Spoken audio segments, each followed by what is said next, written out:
বন্ধুরা, good evening তোমাদের সবাইকে। আশা করছি সবাই ভালো আছো। পয়লা বৈশাখের দিন সবাই ভালো মন্দ রান্না করেছো। তো আমিও দেখো পয়লা বৈশাখের দিনও আমি বাড়িতে ভালো মন্দ করেছিলাম। মানে আমি বাড়িতে একটু ফ্রাইড রাইস, আলুর দম এবং ডিম কষা বানিয়েছিলাম। তো দেখো আমি আলুর দমটা কীভাবে বানাচ্ছি। প্রথমেই তেল দিয়ে দিয়েছি, সর্ষের তেলে রান্না করছি এবং গোটা জিরে, গরম মশলা, শুকনো লঙ্কা, তেজপাতা আমি কিন্তু ফোড়ন দিয়ে দিলাম। আর আলুটা বন্ধুরা আমি কিন্তু আগে থেকে একটা হালকা একটু আমি সিটি দিয়ে রেখেছি। আলুটা এখানে একদম সবার লাস্টে ব্যবহার করব, তোমাদেরকে আমি এটাই দেখাবো। আর এদিকে দেখো সাইডে আমার বরের আমি চা করে নিচ্ছি, কারণ বর উঠে গেছে। মানে ঘুম থেকে যদি আমি একবার উঠে যাই, ও বললো দেরি করে উঠবে, অথচ আমি যেই উঠে গেছি ও সাথে সাথে উঠে গেছে। মানে আমি বিছানা থেকে উঠলেই ও আর ঘুমাতে পারে না। ও উঠে গেছে, আমাকেও তার সাথে সাথে ওকে চা করে দিতে হচ্ছে। আর ওইদিকে চা বসিয়েছি। আর এদিকে দেখো আমি কিন্তু পেঁয়াজ আর টমেটো যে মিক্সি করে নিয়েছিলাম সেটা আমি দিয়ে নিলাম তেলের মধ্যে। এবার এটা একটু কিছুক্ষণ নাড়াচাড়া করব। আর ওইদিকে দেখো দুটো হাঁড়ি বসানো আছে, দুবেলার জন্য আমি রান্না করেছিলাম। খুবই ছোট ছোট হাঁড়ি, বুঝতেই পারছো। তো একজন আমাকে জন্য খাবার পাঠিয়েছিল টিফিন বক্সে করে। তো টিফিন বক্সে যেহেতু খাবার পাঠিয়েছিল, তাকে তো খালি টিফিন বক্স দেওয়া যায় না। তো সেই জন্য তাকে টিফিন বক্সে করে খাবার দেব বলেই ভাবলাম কি রান্না করি, বাজারেও যেতে দেরি হয়ে যাবে।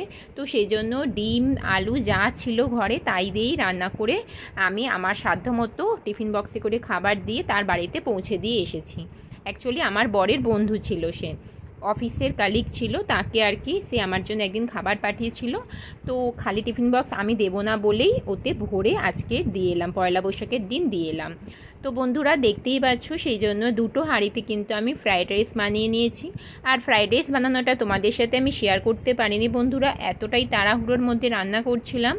আর প্রচণ্ড গরমে ঘেমেও স্নান করে যাচ্ছি পুরো, বারবার জামা দিয়ে ঘাম মুছছিলাম। আর এই দিকে দেখো বন্ধুরা, কথা বলতে বলতে আমার মশলাটা প্রায় কষা হয়ে গেছে, তেলও ছেড়ে দিয়েছে, সেটা তোমরা দেখতেই পাচ্ছ। আর একটু দেরি হয়ে গেল কারণ বরকে তো চা দিচ্ছিলাম, তোমরা দেখতেই পেলে। আর এই দিকে দেখো কী কী দিয়ে দিলাম। কাঁচা লঙ্কা, আদা রসুন বাটা একটা বাটিতে আমি নিয়ে নিয়েছিলাম, সেটা আমি দিয়ে নিলাম। এই মশলাগুলো দেওয়ার পর কিছুক্ষণ এইভাবে আবার আমি কিন্তু নাড়াচাড়া করে নিচ্ছি।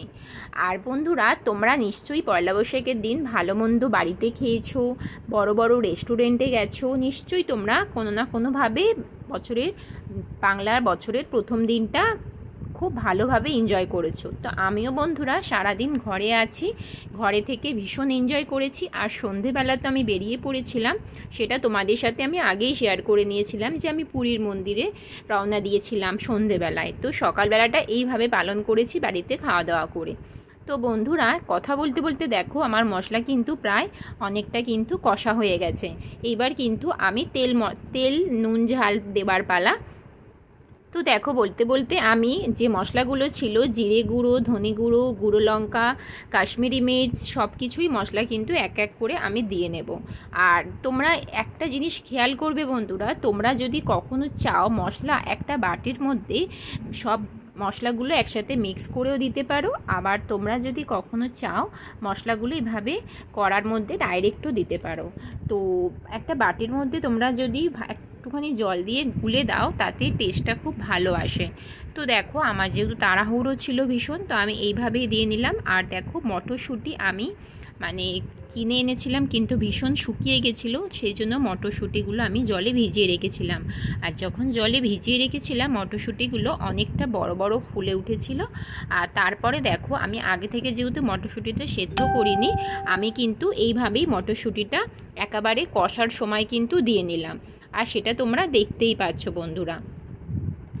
দেখো মশলা কিন্তু খুব সুন্দর একটা গন্ধ বেরিয়েছে বন্ধুরা যখন আমি মশলাটা কষছিলাম।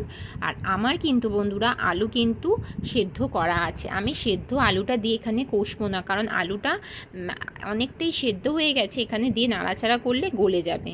আর এই দিকে দেখো চালমগজ, পোস্ত, কাজু বাদাম আর জিরে বাটা, এই চারটে পেস্ট একসাথে করে নিয়েছিলাম, সেটাও কিন্তু আমি দিয়ে নিলাম। আর দিয়ে দেখো ভালো করে কিন্তু আমি নাড়াচাড়া করে নিচ্ছি। এটাও কিছুক্ষণ দিয়ে নাড়াচাড়া করব।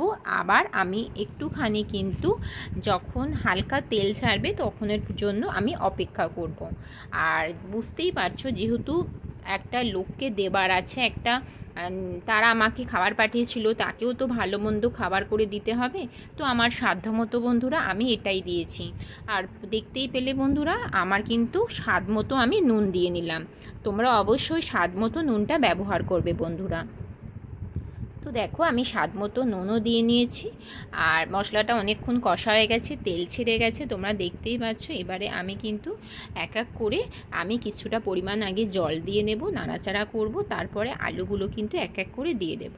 তো তোমরা দেখতে থাকো বন্ধুরা, আর সঙ্গে থাকো। অবশ্যই বলবো বন্ধুরা, যারা আমার চ্যানেলে নতুন ভিজিট করছো চ্যানেলটাকে সাবস্ক্রাইব করে পাশে থেকো, আর যারা এখনও পর্যন্ত আমার চ্যানেলটা সাবস্ক্রাইব করোনি প্লিজ প্লিজ সাবস্ক্রাইব করবো। আর যদি তোমাদের আমার ভিডিও ভালো না লাগে চালিয়ে দিয়ে তোমরা অবশ্যই তোমাদের কাজ করো, আমার তাতে কোনো অসুবিধা নেই, কিন্তু আমার পাশে থাকো, আমার ভিডিও তোমরা ফুল অ্যাড সহ দেখো, এটা তোমাদের কাছে বারবার রিকোয়েস্ট করছি বন্ধুরা। এটা তোমাদের থেকে আশা তো করতেই পারি বন্ধুরা। তো এইদিকে কথা বলতে বলতে দেখো আলুটা আমি দিয়ে নিলাম কড়ার মধ্যে, কারণ আলুগুলো একদমই সেদ্ধ করা ছিল। নুন হলুদ দিয়ে কিন্তু আমি আলুগুলো সেদ্ধ করে নিয়েছিলাম, আর আলুগুলো একদমই সেদ্ধ হয়ে গেছে। আর দেখো তারপরে আমি একটা ঢাকনা দিয়ে চাপা দিয়ে দিলাম। কিছুক্ষণ পরে আমি ফিরে আসবো, তোমাদেরকে দেখাবো আমার রেসিপিটা কত সুন্দর হয়েছে। তো বন্ধুরা দেখো কিছুক্ষণ পরে আমি ফিরে এলাম, আর তোমাদেরকে আমি পুরোটা দেখাতে পারিনি, কারণ আমি কিন্তু ঘি, গরম মশলা আর কেশরি মেথি অ্যাড করেছিলাম, সেটা তোমাদেরকে দেখাতে পারিনি। তো এই দেখো বন্ধুরা আমার আলুর দম, আর এদিকে হচ্ছে ডিম কষা রেসিপি তোমাদেরকে আমি দেখিয়েছিলাম, একদম ধাবাত স্টাইলের ডিম কষা। তো ডিম কষাটাও তোমাদেরকে আমি শেয়ার করে নিলাম বন্ধুরা। তো আর ফ্রাইড রাইস তো তোমাদেরকে দেখাতে পারিনি ব্যস্ততার জন্য। পয়লা বৈশাখে এই 3টে খাবারই আমাদের ছিল, আমরা স্বামী স্ত্রী এই খাবারই খেয়েছি বন্ধুরা। তো আমি তো পয়লা বৈশাখ এইভাবে করেছি, পালন করেছি, আনন্দ করেছি, এনজয় করেছি। তোমরা কীভাবে এনজয় করেছো অবশ্যই কমেন্ট করে জানিও বন্ধুরা। আর দেখতেই পাচ্ছ ফ্রাইড রাইসটা কেমন হয়েছে সেটাও তোমরা কমেন্ট করে জানিও। তো বন্ধুরা অবশ্যই ভিডিওটা ভালো লাগলে লাইক কমেন্ট শেয়ার করবে, আর চ্যানেলটিকে সাবস্ক্রাইব করে অবশ্যই পাশে থাকবে বন্ধুরা। আজকের মতো টাটা বাই, ভালো থেকো।